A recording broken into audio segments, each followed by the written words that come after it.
Good evening from Sacred Space at Titania's Realm. It's 8:33 p.m. on the 6th of February 2025. It's Thursday evening. I'm home. I had my little visit to the Redlands Hospital today. Have that little cyst cut out. It was really not worth all the drama and distress and complex PTSD kind of histrionics that I poured into it. It was a tiny little thing. But look, I'm glad it's gone, and I only had to wait an hour and 15 minutes in the waiting room, which is astonishing. I used to have to wait 9 hours, often even assisting friends, waiting with them, having them have to wait 9 hours. So very, very efficient, excellent service today at the Redlands Hospital in Cleveland.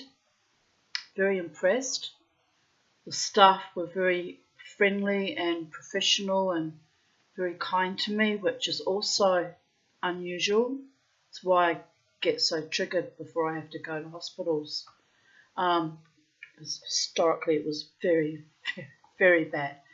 But anyway, very impressed with the Redlands Hospital today, and I was very impressed when I presented at the Mater. Was it last month or January? Oh, hang on, January was last month. Yeah, anyway, I was very impressed with the Mater Hospital. I can see there's been a culture change within Queensland Health by the way the hospitals have changed the way they conduct their practices. Instead of having to book in first with admin, you book in first with triage now, which threw me for a bit of a loop. And then after that, you book in with admin. It's much better because it means if someone's in an actual emergency, they're taken in right away and they can do the paperwork later. Much more efficient, much more sensible. Don't know why they didn't think about that years ago, actually. But the comical thing is today is the 6th of February. It's my dead former mother's birthday on the 8th.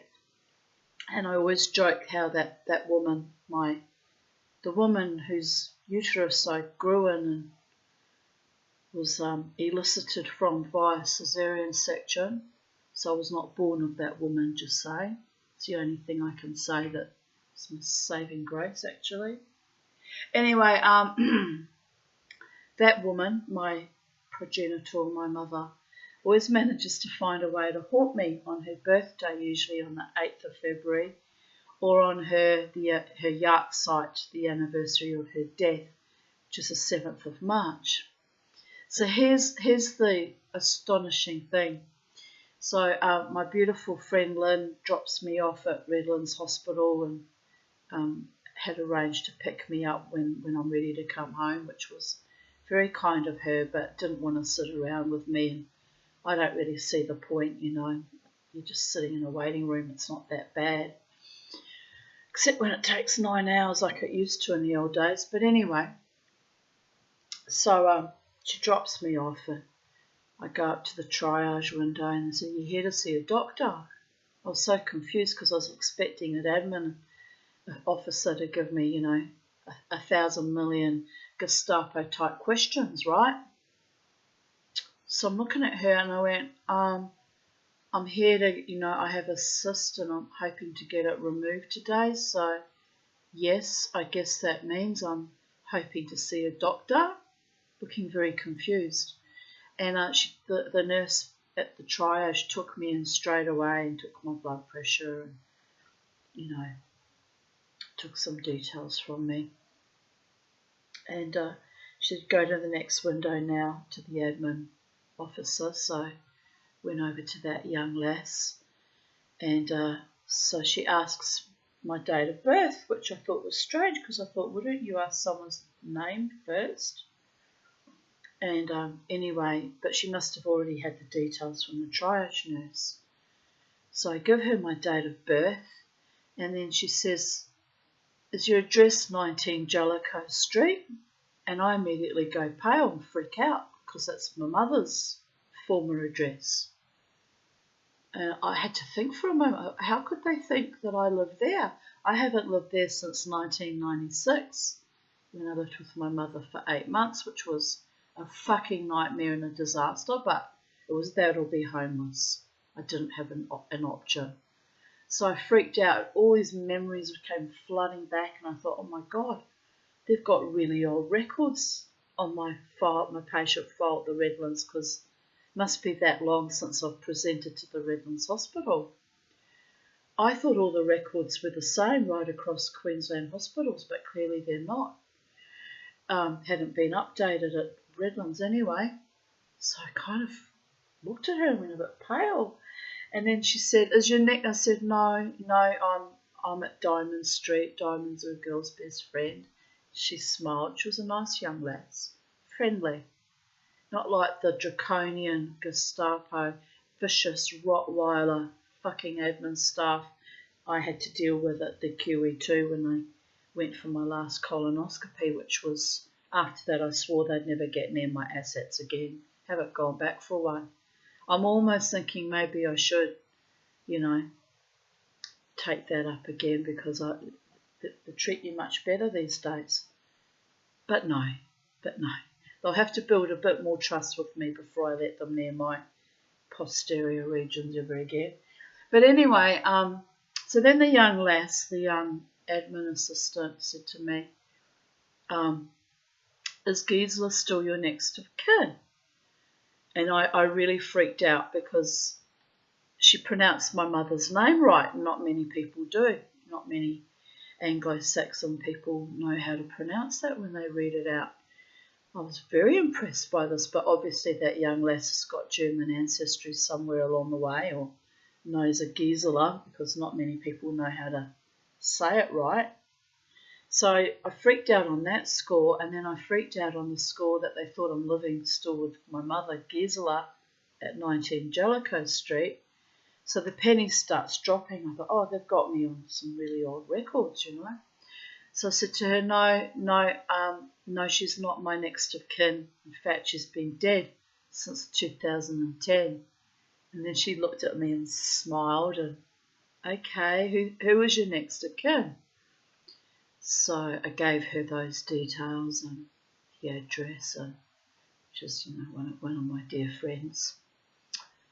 And I was just sitting thinking, how does my mother do it? She haunts me in the most unique ways. Like one time, quite some years ago now, about 7 or 8 years ago, she managed to haunt me on the Yizkul, the memorial list of the Brisbane Progressive Jewish Congregation. And the list went round the whole congregation, and when it was my turn, and I was like right down the other side of the divide. It had gone around 20 or 30 people. It came to me. It was my mother's name that I was supposed to read out. And I just looked at my friend Sally and I said, I can't do this. And then she looked and saw whose name it was, and she said, I'll read it for you. She can't hurt you anymore, Tanya. Wasn't that beautiful, Sally? And I said, you don't understand, Sally. That fucking Alta Hexa can find me anywhere, even in Temple and Yom Kippur on the year's call list. And then we laughed. We had to laugh. Alta Hexa, by the way, is German for old witch. But you kind of have to laugh how she did it. And I go to a hospital to have a very, very minor surgery. Just cut a little hole in my back, get this thing out, and my mother found me again by their old, very out-of-date records. So it's no one's fault. It's just one of those things. But boy, I was like sitting there going, I can't believe this. I can't believe this. Anyway, and then I went to wait in the waiting room, and there was a man there with a little dog. He was quite nice-looking man, actually, very friendly. Didn't bother me. No one impeded on anyone. They just sat there and did their own thing. They were all very patient and sweet, and I was intrigued that they let his little dog in, because I thought it was sweet he was allowed his little dog in, actually. He wasn't old, he was probably early 40s. I was very impressed by that. He came up to me because I've got this foxtail that hangs off my back.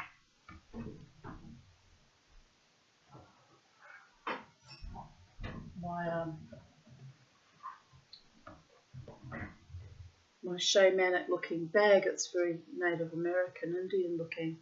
And then I added this foxtail to hang off it. And he came up to me holding his little dog and he said, "Oh my God, for a moment I thought you had a cat there." And I went, "No, it's a foxtail, but don't worry, it's dead." He just looked at me, you know. But anyway, very, very sweet. And then another lady, older lady, came up to me. She was looking for the phone to call the taxi. I didn't realise I was sitting right in front of it, blocking it. I went, "Oh, I'm sorry." I said, "I'll move out your way." And she rang the taxi and then she had a chat to me that she was discharging herself. I said, "Is it that bad in there?" I said, "Let me know now." I said, "Because, if it's bad, I won't bother going. I'll go to a different hospital." Mind you, I'm very limited to how many hospitals I can go to now because I won't go to the PA or the QE2 ever again because of their extreme abuse. So it leaves me only the Mater, the Redland Hospital and the RBH. So I was like, "Oh dear God, if they're horrible in here, where am I going to go, running out of places to go," which is a terrifying thought. And she said, "Oh no," she said, "I'm 73 and they just said something that annoyed me, but she said they weren't bad." She said, "I just don't want to be dealing with it today, so I'm discharging myself. I'm just not in the mood." She said, "I've got diverticulitis." And she was holding, down low and told me. I said, "That's very painful, my love. I think you really should wait to see a doctor." She said, "No." I said, "I've got that too." She said, "Have you?" She said, "What do you do for it?" I said, "Got to just be very careful what you eat because if you eat the wrong things, you get bad attacks." But I said, "Mine hasn't been too bad." She's like, "Oh, okay." She said, "I'll manage it then." But she was actually holding onto her tummy, so she clearly had pain. She said, "I'm 73 and I survived some kind of cancer." She said, "When I was much, much younger and my son gave me his stem cells and we were told that that particular cancer is not survivable." But she said, that was 30 years ago or something. She said, "I've survived this long." She said, "I hope I die soon." And I laughed. I went, "Oh, not you too." She said, "Why?" I said, "I've been fucking dying for 37 years. It keeps not happening. Even my daughter abandoned me. She's so sick of me not dying." And she was like, "Oh my God, what's wrong with you?" I went, everything. I said, "But I'm doing really well at nearly 60. I said, "I'm a lot better. I'm feeling quite good." She said, "What are you here for then?" I said, "Oh, some stupid little thing, some stupid little cyst that's got to be cut out of my back." She went, "Oh, that's not so bad then."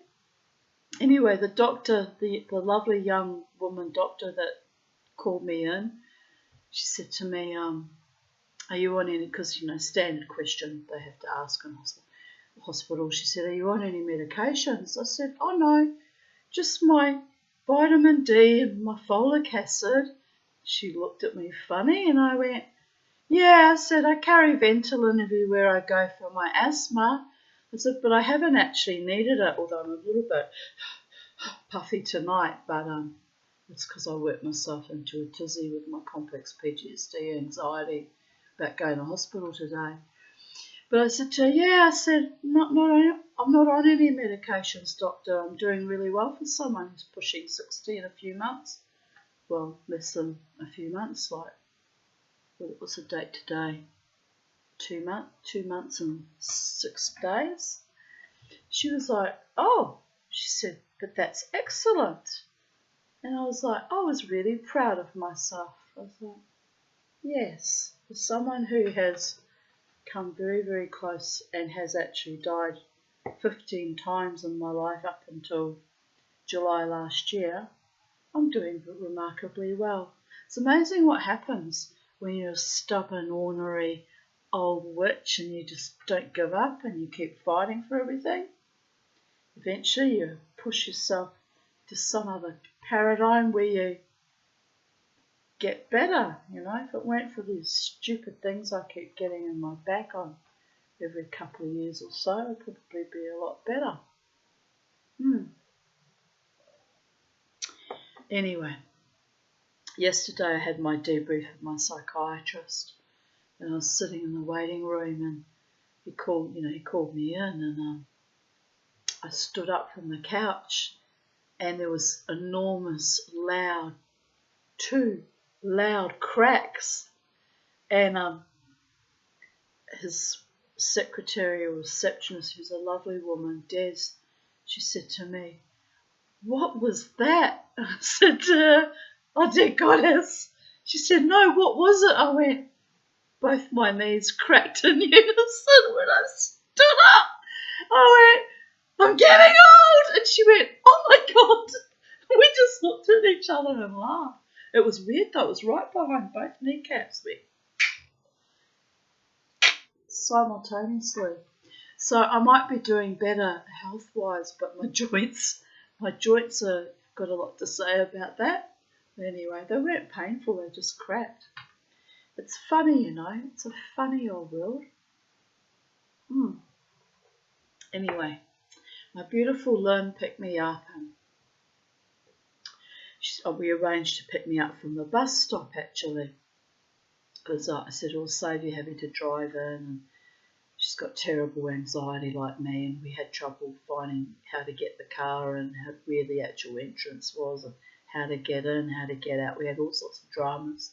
So forget that. I said, I'll walk out from the hospital down the main road and down to the main road. She said, "Yeah, just wait for me at the bus stop." So I walk up to the bus stop, and I see these two young men looking at me. One I just met a few days ago, Lynn's granddaughter's boyfriend, Malachi. And he just looked at me, recognised me, and he said, "I know you." He said, "I just met you a few days ago." I said, "I know you too." And of course, they're 17. His young friend said, "Who is she?" Malachi said, "Ali's grandmother's friend we met the other day." And they're both young musicians in a band. So he said, "Take a photo of us, send it to Ali." I said, "Can't you live without Ali for 5 minutes? Do I have to stir her up by sending her a photo of you boys?" I said, "She's going to think you're seeing other women." And they laughed so much, it was hilarious. But I did take a photo. And I said, "I'll put it on my Instagram." And they went, "Okay." So I did, and I said, I put it hashtag Brisbane music scene, the name of their band, which is Inheritus or something, still not 100% sure. And the name of their band, I hashtagged it all, Inheritus, Brisbane music scene, and then I said, "Book my boys." Supporting them a bit. They're only 17, and apparently they can play anything from flamenco to thrash metal. I think they mostly play thrash metal now. So I said, "All right." I said, "I'll give you a shout out on my Instagram." He said, "Never know who might see it," but they're nice kids. And then when we came back to Lynn's place, I was telling her husband Peter, and he said, "It's all very well you promoting those boys, but they're not allowed to play in clubs yet because they're still under 18. I said, "Well, it's only a year away, and by then I've had more practice, and I said, where there's a will, there's a way. They might find a venue that will let them play, but no, they're only 17. As long as they only drink ginger ale, I don't see why that would be a problem, Anyway, he's a nice kid. I like him and his young friend. They were nice kids. Oh, I was that proud and happy. And then we got home, and I sent it to Lynn to send to her granddaughter, which was hilarious. And then we ordered pizza for dinner, so I've had pizza 2 nights in a row, which is a bit too much pizza, but never mind, I was quite hungry by then. So we had a good feed, and then I thought I'll come home. And I was going to go to bed early, but I've decided that I will read you 2 chapters of ghost stories as I have been doing every day. So on that note, let us get serious. Let us begin. It's a different vibe reading ghost stories when it's all dark outside and it's night. I might close my curtains in case something decides to freak me out while I'm reading ghost stories. Don't want that. Don't want to be freaked out. I just want to be happy. Happy, happy, happy, happy. Right, people of Earth. Right, here we go. The Morning Bull, Chapter 13. No man can deny the many honest and credible people who affirm they have seen ghosts. Ludwig Lavater, Ludwig Lavater, Swiss theologian. Would help if I could speak English, wouldn't it? Swiss theologian, 1527 to 1586. He was 59. My age. That's not a bad innings for the 1500s, though. He would have been considered very ancient indeed.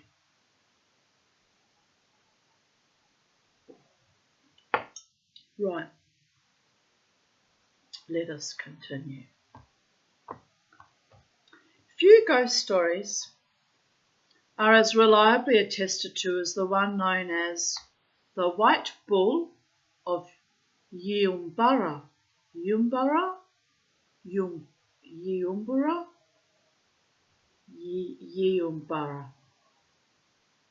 We'll go with that. My apologies to First Nations people of Australia because there's different dialects. There's 5,000 different dialects, and in every dialect I'd probably get it wrong. So there is that. So my deepest apologies. I don't mean any disrespect to your ancestors or to your language. I just don't know how to pronounce Yeumbara. The prime witness.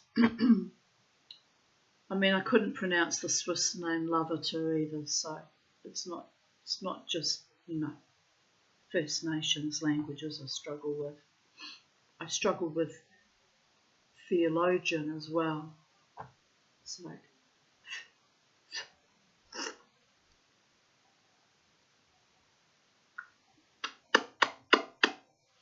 put my tongue back in the mouth. The prime witness to the strange events in the story was one of the most respected policemen in the New South Wales police force. They haven't actually said what year. Oh no, yes they do. They say that a bit later. Right. When Senior Superintendent Martin Brennan wrote his memoirs in 1907, he devoted a whole chapter to a murder investigation he had been involved in during the winter of 1876, which is quite some time prior. And its strange supernatural sequel. And then they have a footnote. Reminiscences of the Goldfields by Martin Brennan, published by William Brooks, Sydney, 1907.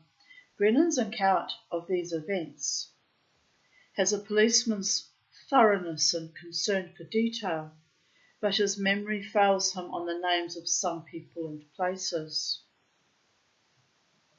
This account is drawn from Brennan's work, contemporary newspaper reports, and private sources. I like that. This author went to a lot of trouble to dig deep, didn't he? The author being Richard Davies.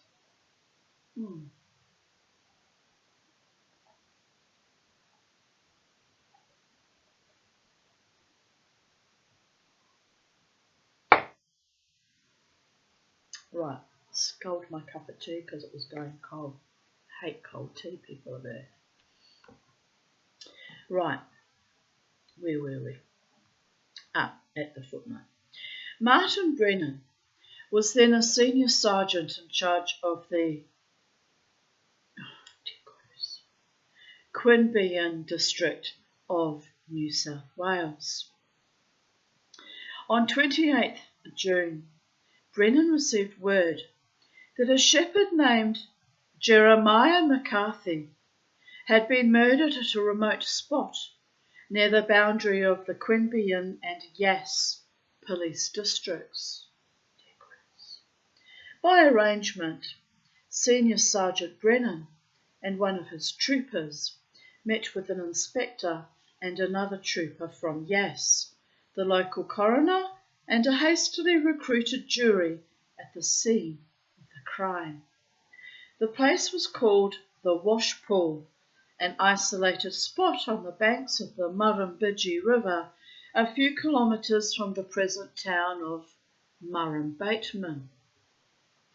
Steep hills surrounded the area on three sides, and the only signs of human habitation were some old sheep washing pens belonging to Nanima Station and the shepherd's tiny hut.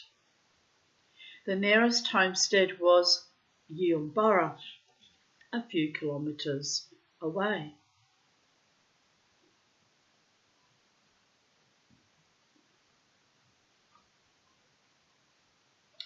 McCarthy's body was recovered from where it had been found,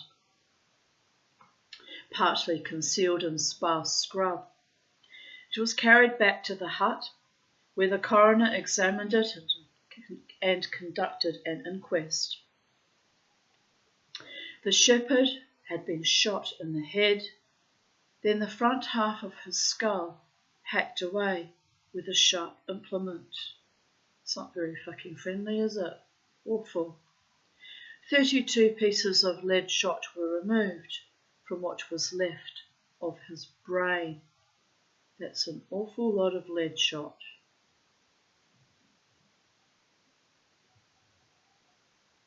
Just astonishing.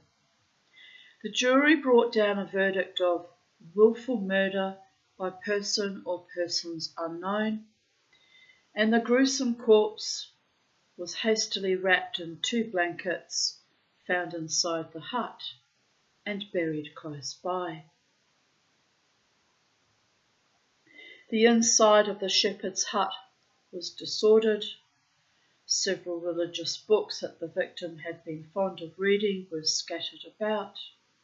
3 possums had taken up residence in the cold fireplace, and a large goanna had devoured the contents of the meat bag and gone to sleep amongst the stinking remains of its feast.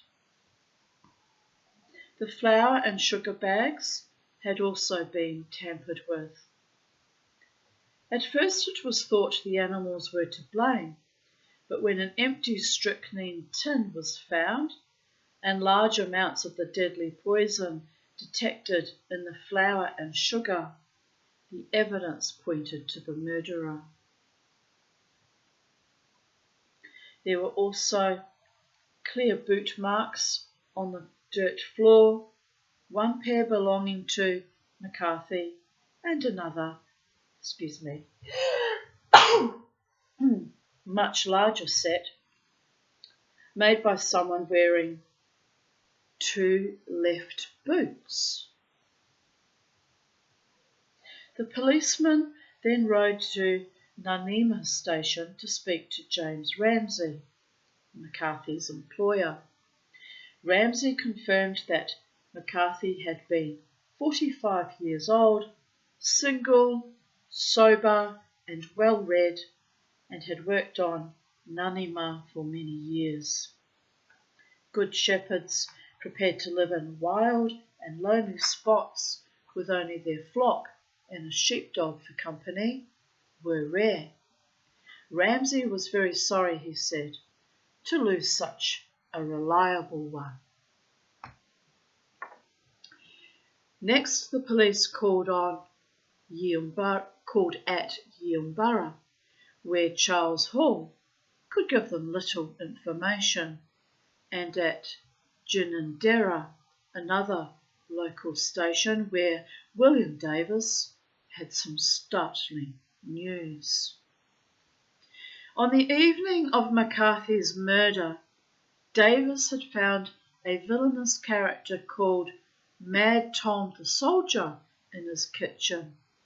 Mad Tom, despite his 60 years, was tall and powerful, one sinister eye staring out of a battered face framed with a grisly beard and lank hair. Mad Tom was well known to Senior Sergeant Brennan. His real name was William Hutton, but he used many aliases, including Tom Robertson and Waterloo Tom. He claimed to have been a soldier in the British Army and to have lost his eye and been injured in the leg at the Battle of Waterloo, none of which was true. He had never been in any army and had sustained his injuries when attacked by Aborigines in Tasmania while trying to carry off a young Aboriginal girl. He had roamed the Murrumbidgee region for years, begging, stealing and intimidating people with his 6-foot long-barrelled rifle and a bayonet-like knife.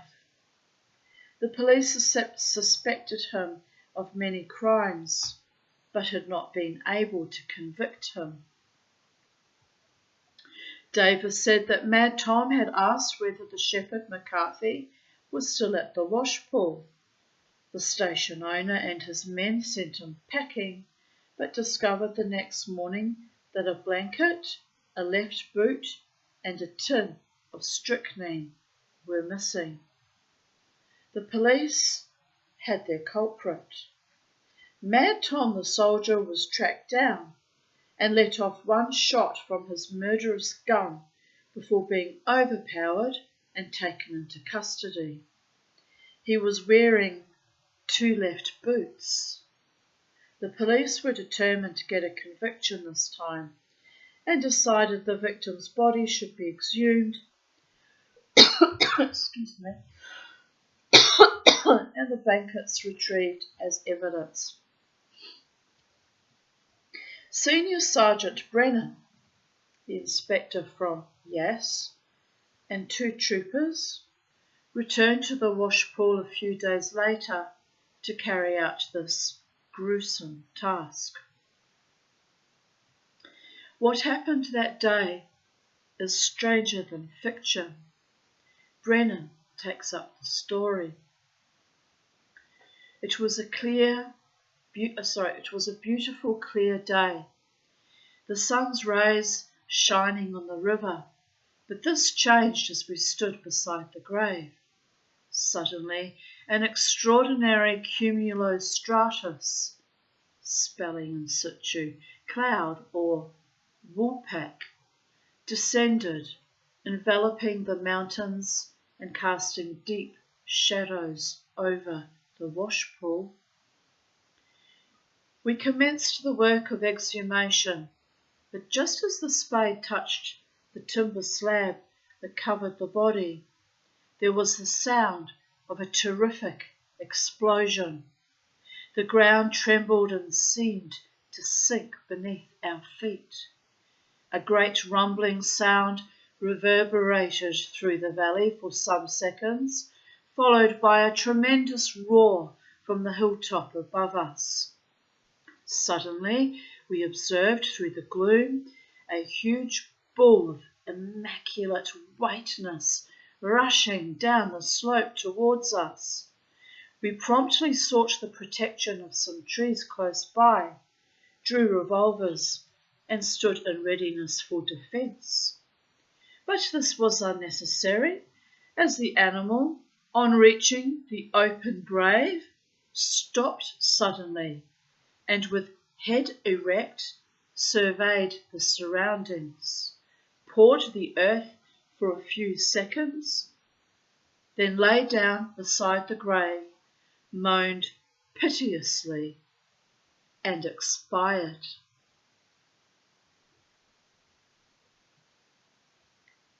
The policemen emerged from their cover, and after making sure the animal was dead, inspected it. The great beast was of marvellous symmetry and in perfect condition. There seemed no apparent reason for its strange behaviour and sudden death.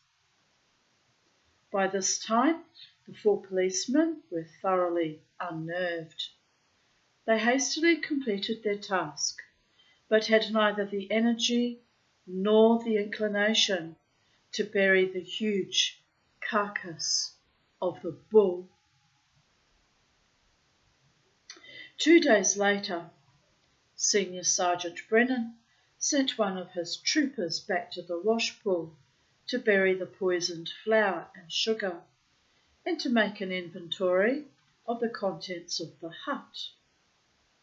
William Davis of Ginninderra accompanied the trooper, saying he had a special interest in the white bull and wanted to take a look at the carcass. When the 2 men arrived at the shepherd's hut, everything was just as the police had left it 2 days earlier, except for one thing.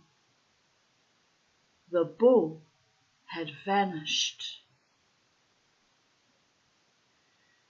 There were no marks where it had fallen beside the grave, no tracks to suggest that it had been moved, and no trace of blood, bone, or hide to indicate that it had been butchered on the spot or eaten by dingoes or goannas.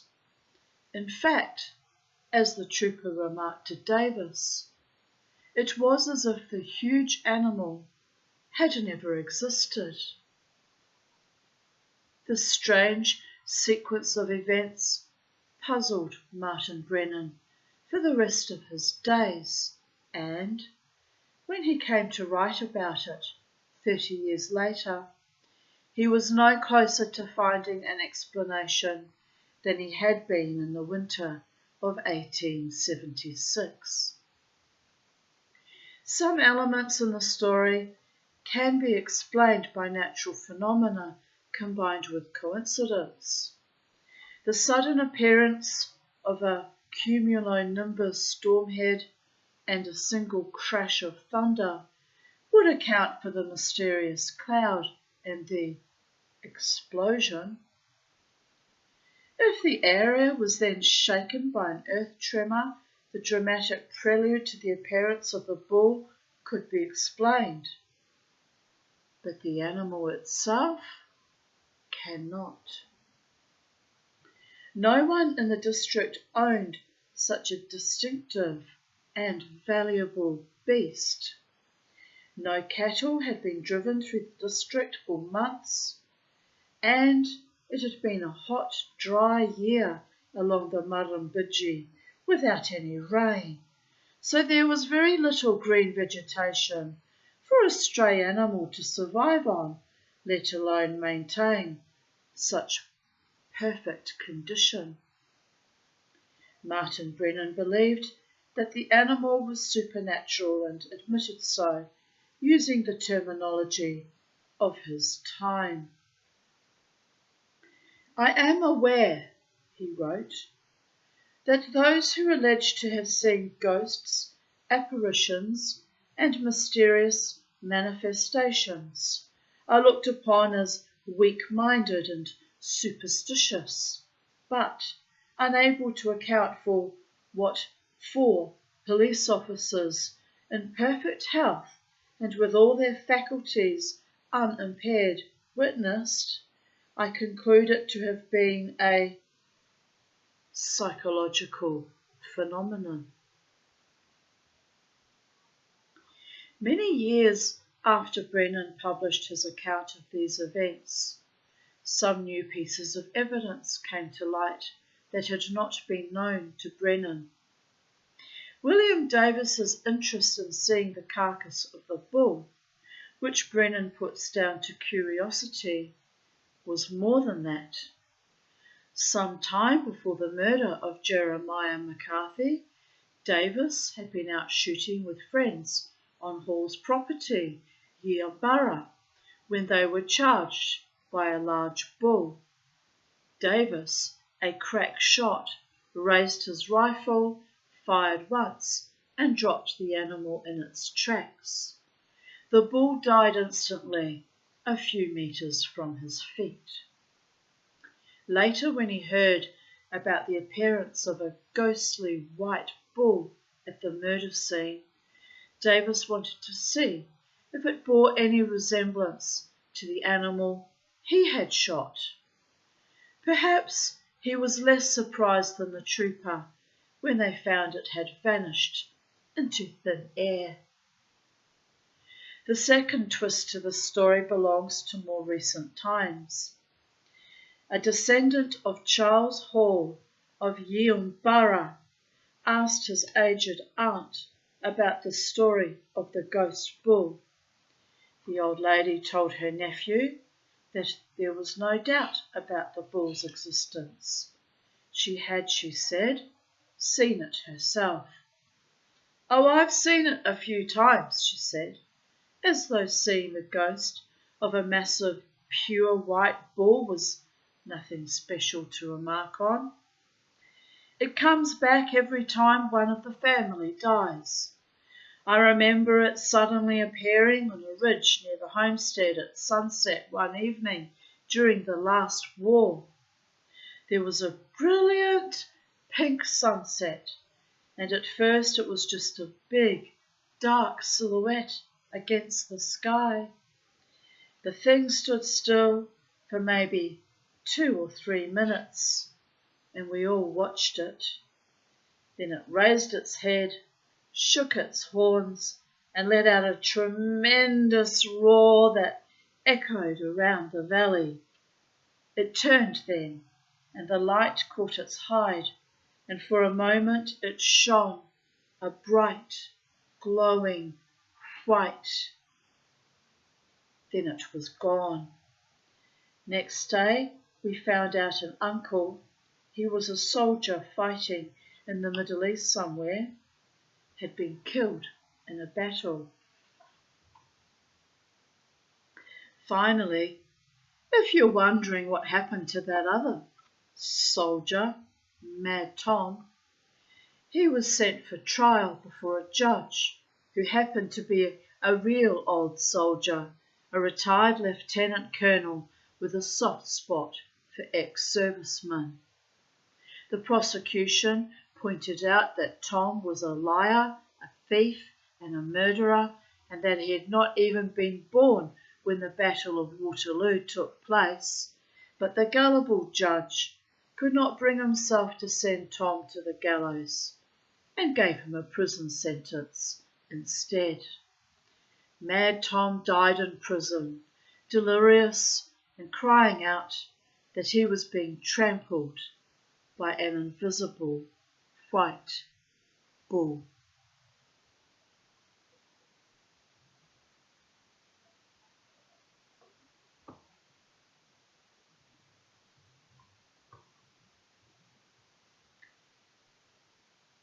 Chapter 14.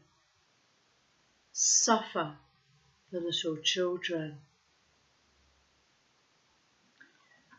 While yet a boy, I sought for ghosts and sped through many a listening chamber, cave and ruin, and straight wood with fearful steps pursuing hopes of high talk with a departed dead. Hymn to intellectual beauty, Percy Bysshe Shelley, English poet, 1792 to 1822.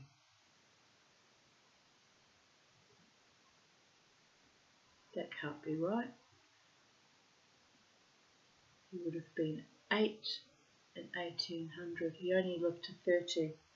Another one like Emily Bronte dying at 30. That's ridiculously young to die, isn't it? People are very ridiculously young to die. Pathos is a key element in many ghost stories.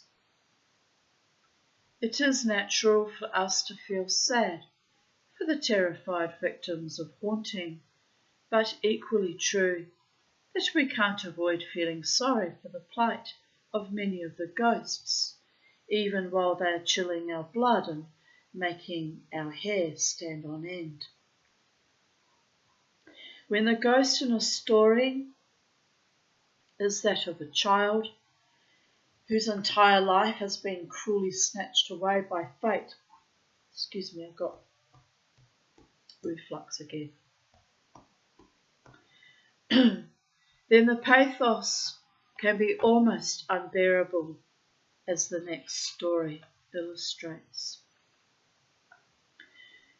This tale begins one evening in the late 19th century when two stockmen were travelling across the Dargo High Plains in the rugged alpine country of eastern Victoria.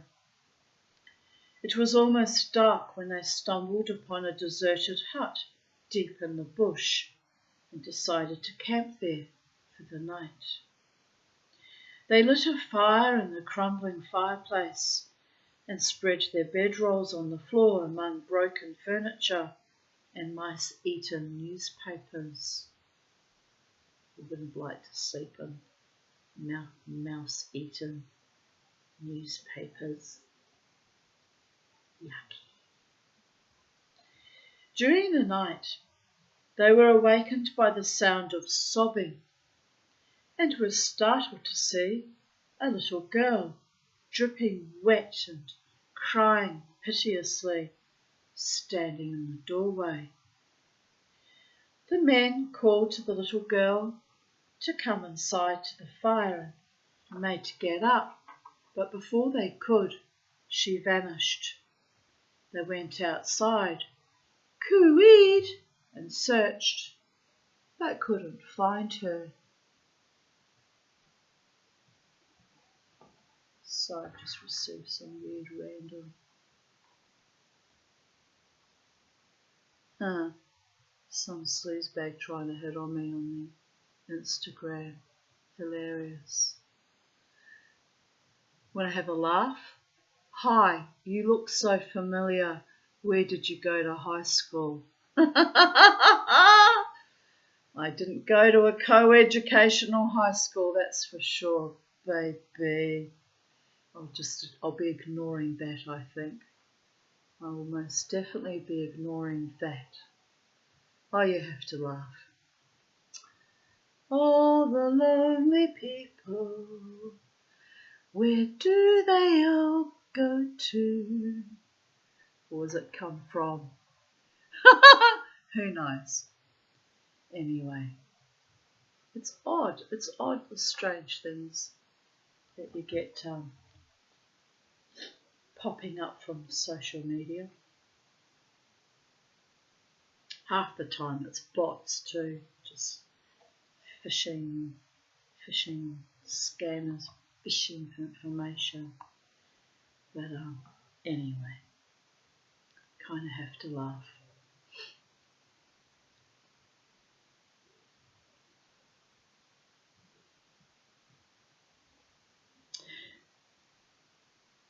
Still thinking a living child must be lost in the bush, they widened their search the next day, but could find no trace of the little girl.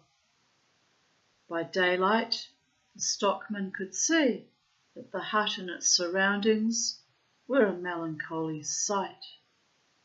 There was a dried up well, some stunted fruit trees, the remains of a garden choked with weeds, broken fences, and a scattered wood pile, all overgrown with a tangle of scrub. Finally, they gave up their search and moved on to the nearest town, where they reported the incident to the local constable and learned that they had seen a ghost.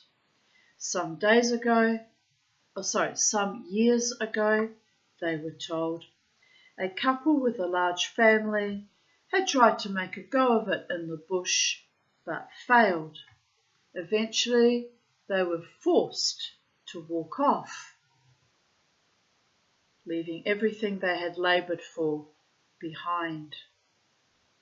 They took ship from Lake's Entrance, bound for Sydney, and it was not until the ship was well out to sea that they realised the youngest of their brood was missing. The little girl, it seemed, had wandered away from the wharf. The captain of the ship would not turn back, and by the time a search was organised, no trace of the child remained. Where her body lay, no one knew, but her ghost made its way back to the little hut in the bush, and there it remained, crying bitterly for its mother. The stockmen were not the first, and would not be the last to see and hear this heart-rending little spirit, and once experienced, 'twas never forgotten. Which is why when you come across lost souls like that, I'm a firm advocate for, it's called spiritual rescue work. It can be intense, it can take many hours, it doesn't always work instantaneously. Sometimes it can involve more than one medium or psychic, usually with mediumship abilities, to return such a lost soul into the light, into the dimension we all go to when we leave this earth, transition from our physical bodies. And I get very cross and irritated and annoyed by people who try to keep, their lost souls with them, unless there is unfinished business or that soul is waiting for their partner to cross over. That can happen too. But usually it's a very selfish act when a grieving human living person is not willing to let go of a spirit that of a family member or friend or lover or child close to them, and keeps them trapped here in the earth plane, because actually when they go, that soul can remain trapped. It's not okay, actually, unless there are extenuating circumstances in which the soul will make it known that they are waiting for someone before they go. That can happen too. But I get very cross when I watch shows like Ghost Adventures, where they taunt and tease and aggravate the spirits, and they often go to places like prisons or where there's a lot of angry and upset, tormented spirits, and then they go and taunt them and stir them up and wonder why, they get attachments or attacks when, just to get ratings for TV. It's actually really perverted. Like, if you did that in a living institution, you'd get beaten the hell up too by living people. It's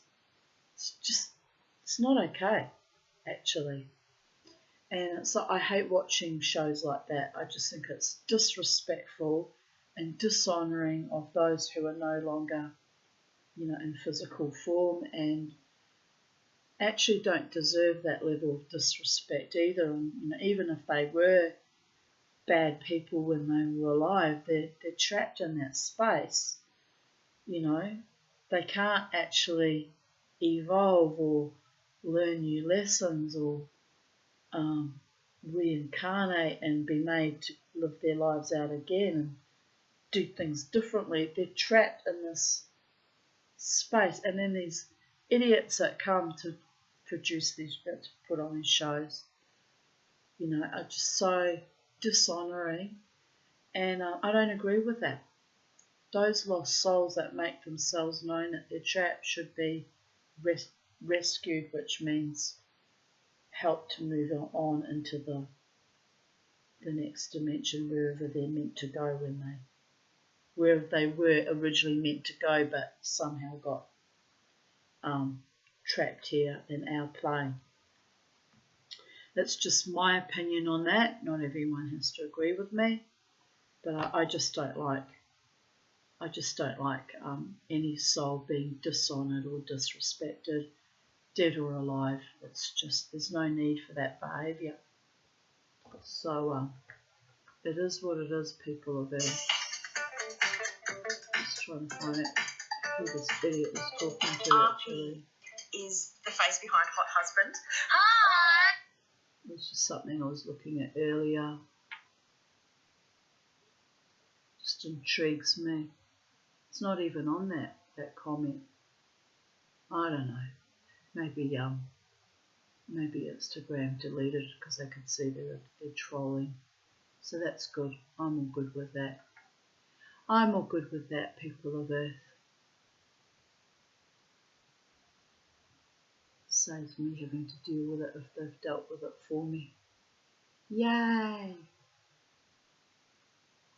It's just kind of unusual to receive that as a notification though, if it was indeed a troll. So, yes, people of Earth, I'm a little bit distracted. I know. I'm being naughty. Again. Bad time. But when I'm good, I'm very, very good.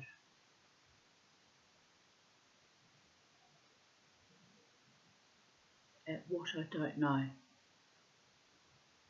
Half-heartedly reading ghost stories, I suppose. Right, we'll continue on.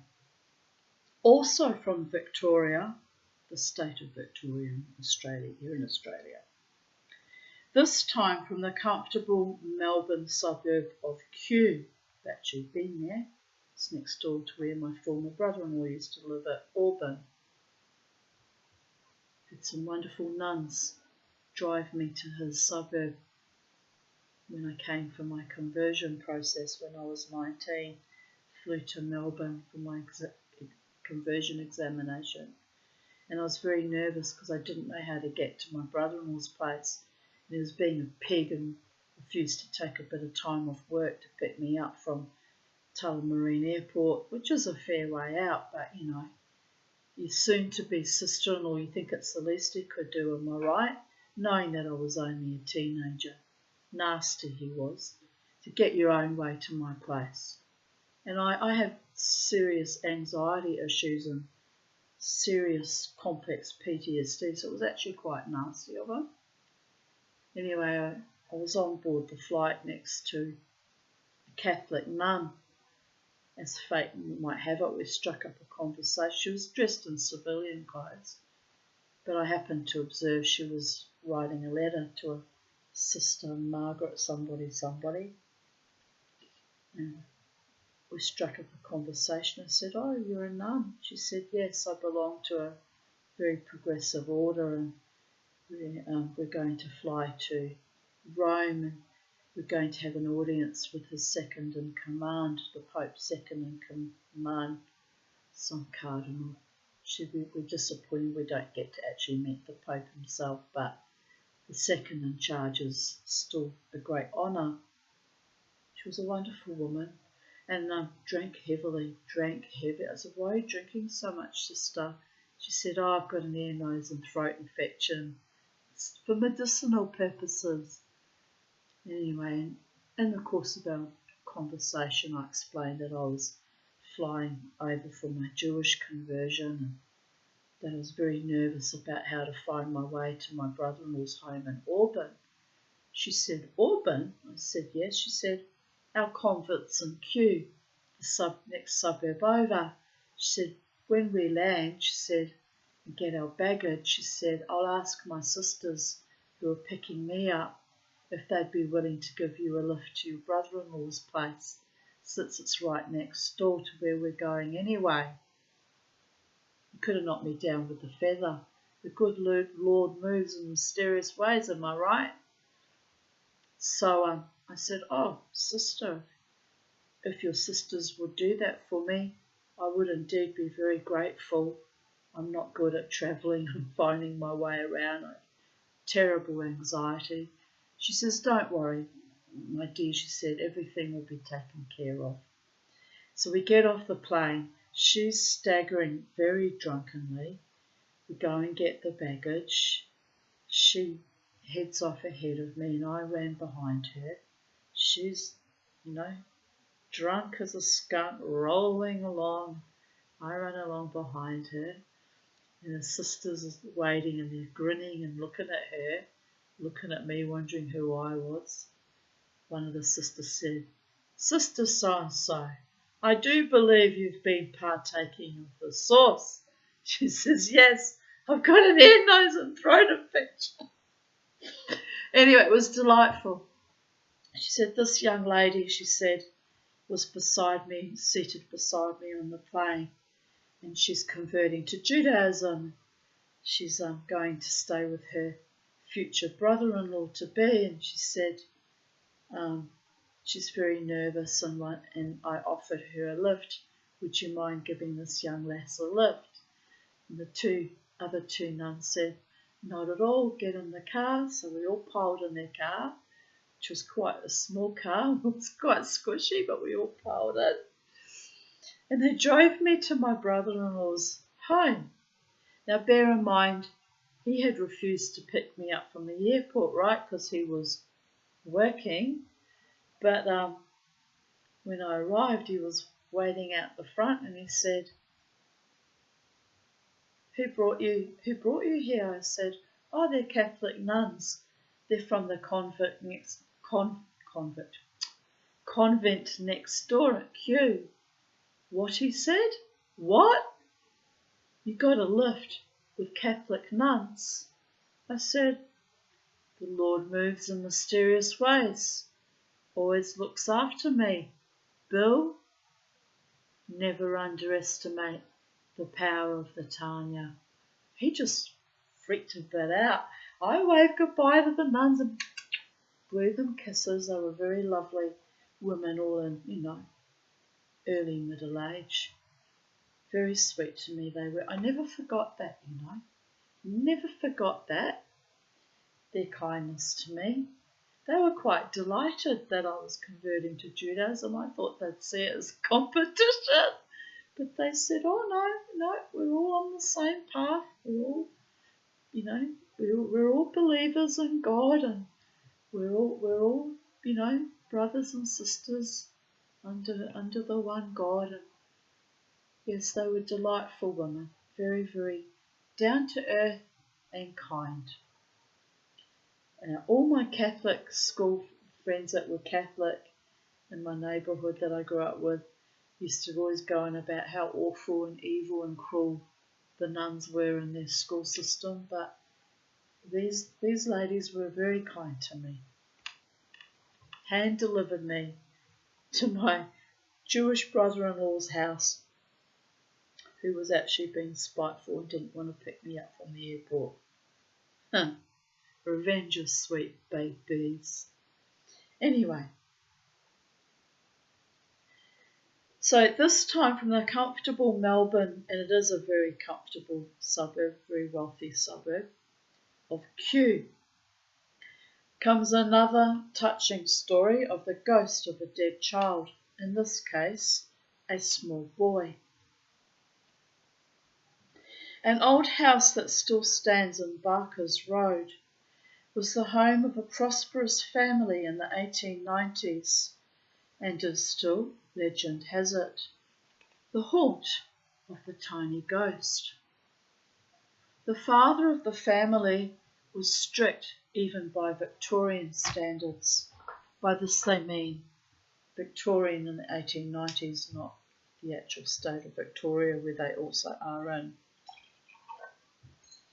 And imposed rules on every member of his household, spouse, offspring, and servants. I hate rules. I hate being trammelled by any other human. I hate it. It's because I came from such an abusive background.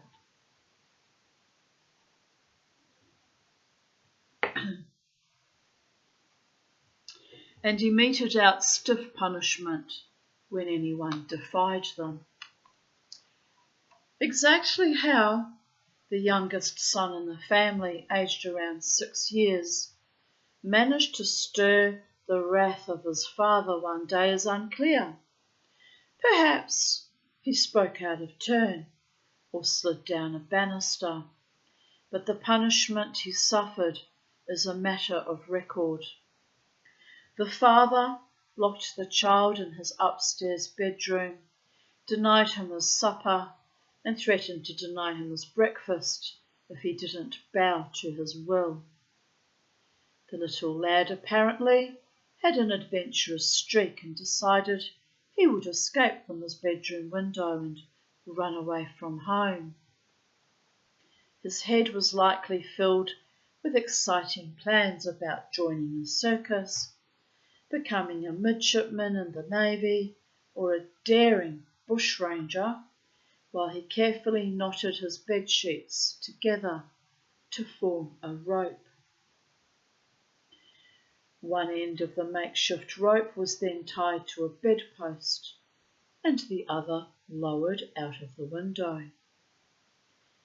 The little boy swung his body over the window ledge and began to descend the rope, hand over hand. Then disaster struck. The child slipped, the sheets tangled around his slender neck, and he died gasping for breath, his feet just 30 centimetres from the ground. A contrite father, a broken-hearted mother, and a collection of distressed siblings accompanied the little boy's coffin to a local cemetery, then promptly sold the house and moved away. The house remained untenanted for many years after the tragedy, and rumours spread that the child's ghost could be seen climbing out of the window and hanging by the neck at around midnight on the anniversary of his death. An old resident of Kew records seeing this terrible tableau when she was a young probationary nurse. I couldn't believe my eyes, she said. I was walking up Barker's Road from the tram depot, and some slight movement at the front of the darkened house caught my attention. My neck's starting to ache. I stopped, I remember, and put my hand on the fence and peered through the overgrown garden. And there it was. I could see plainly a small child's body with knee-length pants, but no shirt or shoes or socks, swinging slowly back and forth from a knotted tangle of snowy white bed linen. His head was twisted, his little face contorted, and his tongue lolled out of his mouth. For a moment, I thought I was witnessing a tragedy that was happening then, at that exact moment. I screamed and felt along the fence for a gate so I could go to the child's aid. My hand touched an old rose bush and a thorn dug into my palm. The pain was intense. I looked at my hand. There was already a drop of blood on it. And when I looked back at the front of the house, there was nothing there. No trail of white linen and no dead child. Every night after that, whenever I passed the house on my way home from the hospital, I looked for the little ghost, but I never saw him again. And do you know, I'm not sure whether I was disappointed or relieved. Victoria does not have a monopoly on child ghosts. Another whose story has become famous once resided, and may still do, in the Barossa Valley town of Kapunda, South Australia. On a hilltop a few kilometres from the town stand the ruins of the Kapunda Reformatory, a grim and eerie relic of harsher times, reduced now to foundations and a few bricks. Children from infants to adolescents were confined there in the 19th century under appalling conditions.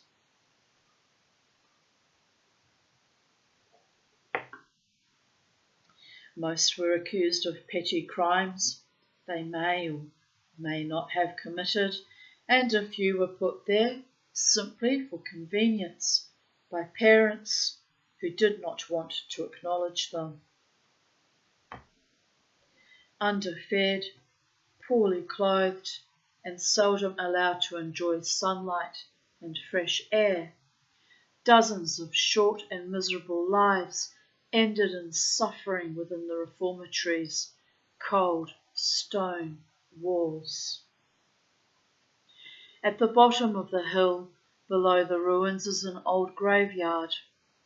Many of the old headstones are crumbling, the fences are rusted, and weeds grow in profusion. Local residents will not venture near the ruins on the hill or the graveyard at night. Both, they claim, are the haunt of the ghost of a young girl called Vera. Vera was an inmate in the reformatory, and her grave stands in the cemetery, but, as many people who have seen her will testify, she often leaves her grave at night carrying a lighted hurricane lamp and goes searching for something or someone. She appears dressed in a white shift too large for her gaunt body, and her feet are bare. She can be seen rising from her grave and climbing the hill to the reformatory ruins. In earlier times, before the ruins crumbled, she would enter, and her lamp could be seen moving from window to window as though she were pacing the length of the building. Today it is said she looks about, confused and mystified that the building is no longer there.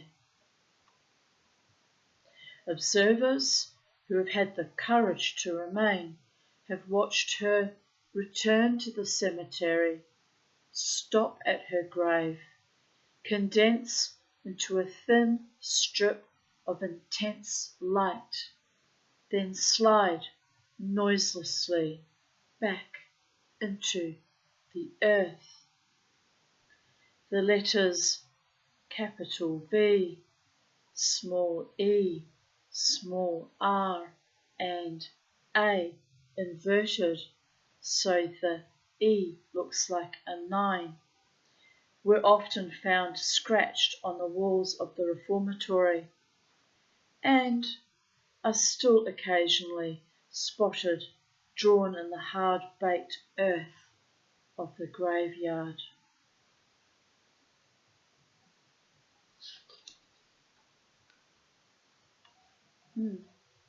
Interesting. History records the story of another girl whose ghost haunts bushland near North Moreton in Tasmania. Residents of this small town near Ulverstone don't like to talk about their ghost because its presence is a reminder of a brutal event that took place in the early years of the 20th century and which they do not care to recall. A small girl was murdered on a road that runs through a thickly wooded area just outside town, and her lifeless body jammed into a hollow tree.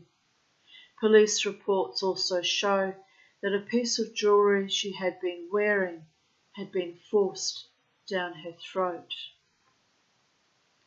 The little girl's spirit was said to wander the road where her life was so callously snuffed out. It appears unexpectedly in front of cars and has almost caused several accidents.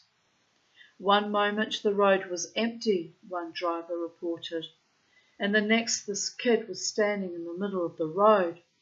I slammed on the brakes and jammed my hand down hard on the horn, knowing there would not be time to stop before I hit her. It all happened so quickly, but I can still see the little figure that seemed to be rushing towards the car. At any moment, I expected to hear the crunch as I hit her, and I expected her to come flying through the windscreen. But nothing happened. At the moment when the impact should have occurred, she was just gone. I stopped and jumped out of the car and ran back, but I was alone on an empty road. When I got back in my car, it was filled with a kind of grey fog, so I opened the windows to let the breeze through.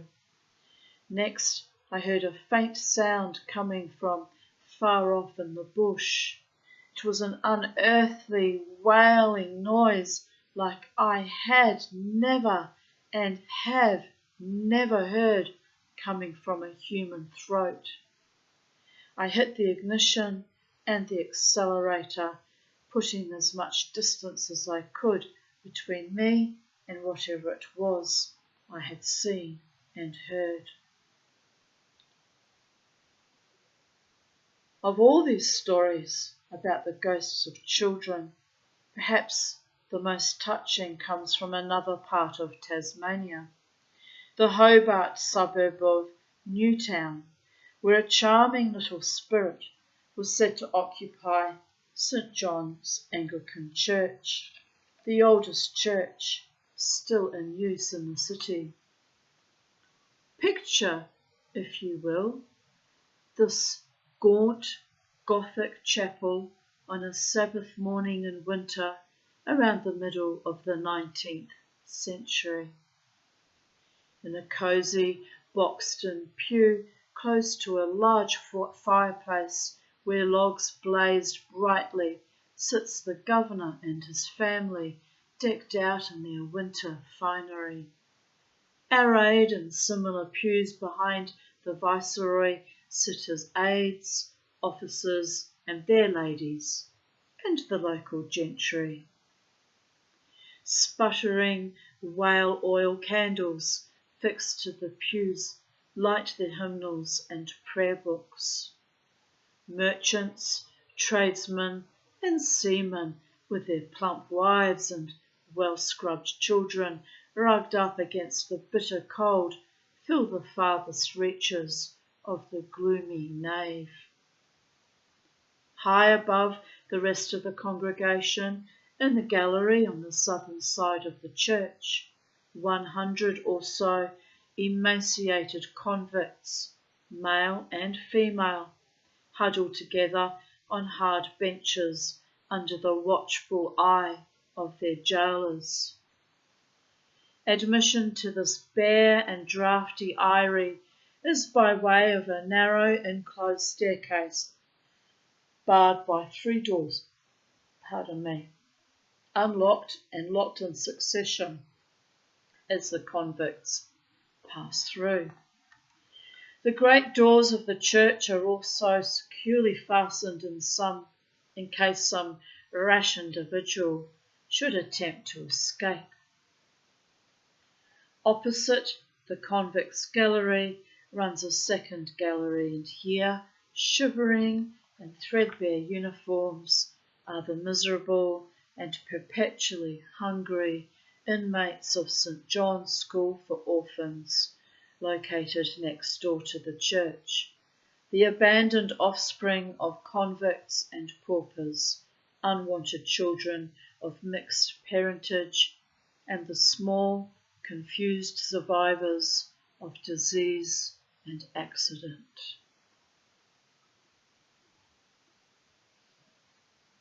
On the preacher's command, the congregation begin to sing, Rock of Ages perhaps, or the 23rd Psalm.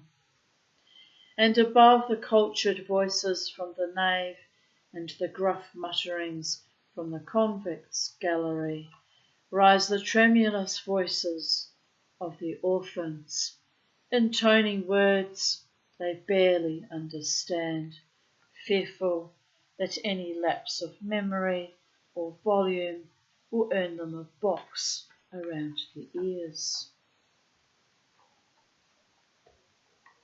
It is said that if you happened to be alone in St. John's Church at dusk at any time in the last century, you might have heard one of those tiny, plaintive voices still singing 100 years on. Parishioners called her Gwenny for want of a better name, and because the eerie, disembodied voice was surely that of a little girl. It is claimed that a cloud of chill air, like cold mist, enveloped the orphans' gallery when Gwenny sang, Goodness and mercy all my life shall surely follow me, and in God's house for evermore my dwelling place shall be. There have been no reports of Gwenny in recent years. Perhaps she has found peace and somewhere warmer to dwell. The same wish might be made for all the little ghosts in this chapter. Amen to that. So we'll stop there, conclude there, and I bid you good night. It's now 9:55 p.m. and my anaesthetic is starting to wear off in my back. I don't think it was a very big incision, but it's starting to be a little bit tender now and sore, so I'll take a Panadol and time to go to bed, I think, and rest. And I'm looking forward to seeing my friend who's come up from Melbourne, Margaret, tomorrow, late afternoon, around about 4ish, I think. So I'm looking forward to that. So I better get a good night's sleep so I'm not too hypomanic tomorrow and talk her ears off like I did the other day when I saw her, excited to see her after so many years. So on that note, I bid you all good night and adieu, people of Earth. Have a beautiful day, afternoon, evening, wherever you are in the space-time continuum, and I'll be back probably sometime tomorrow morning or lunchtime-ish to continue with another 2 chapters. So bye for now.